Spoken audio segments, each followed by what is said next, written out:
ગુજરાતી ગીત ચાર ચાર બંગડીવાળી ગાડી કેસમાં સિંગર કિંજલ દવેને અમદાવાદ સિટી સિવિલ કોર્ટમાંથી મોટી રાહત મળી છે. સિવિલ કોર્ટમાં કિંજલ દવે આ કેસ જીતી ગઈ છે.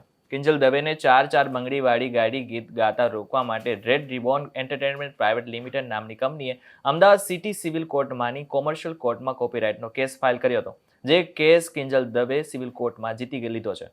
ત્યારે શું છે સમગ્ર મામલો જાણીશું આપણે આ વિડીયોમાં. નમસ્કાર, આપની સાથે હું છું કરણ. થોડા દિવસ પહેલા કિંજલ દવે પર અમદાવાદ સિટી સિવિલ કોર્ટમાંની કોમર્શિયલ કોર્ટમાં એક ફરિયાદ દાખલ કરવામાં આવી હતી, જે મુજબ ચાર ચાર બંગડીવાળી ગાડી ગીતના કોપીરાઇટના હકો રેડ રિબોન એન્ટરટેનમેન્ટ પ્રાઇવેટ લિમિટેડે કોઈ કાર્તિક પટેલ પાસેથી ખરીદી લીધા હતા અને ગીતના કોપીરાઇટના હકો તેઓની રેડ રિબોન એન્ટરટેનમેન્ટ પ્રાઇવેટ લિમિટેડ પાસે છે અને તે ગીત તેમની રજા પરવાનગી વગર કિંજલ દવે કે અન્ય કોઈ પણ વ્યક્તિ ગાઈ શકે નહીં કે કોઈ પણ કંપની કે વ્યક્તિ ડિજિટલ પ્લેટફોર્મ ઉપર મૂકી શકે નહીં તેવી દાદ માંગી હતી. તેમણે કિંજલ દવે પર ફરિયાદ કરતા કહ્યું હતું કે કિંજલ દવે ના પાડવા છતાં પણ આ ગીત ગાયું હતું.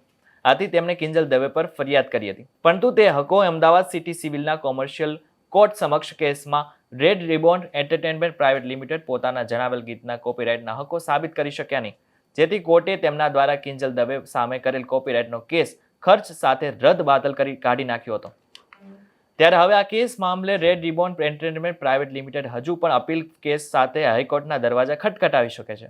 જો આ કંપની 15 દિવસ સુધી હાઈકોર્ટમાં અપીલ અરજી ન કરે તો આ ગીત કિંજલ દવે 16મા દિવસે ગાઈ શકે છે. જો એવું ન બને તો રેડ રિબોન કંપની હાઈકોર્ટમાં અપીલ અરજી કરે તો આ કેસ હાઈકોર્ટમાં ચાલશે.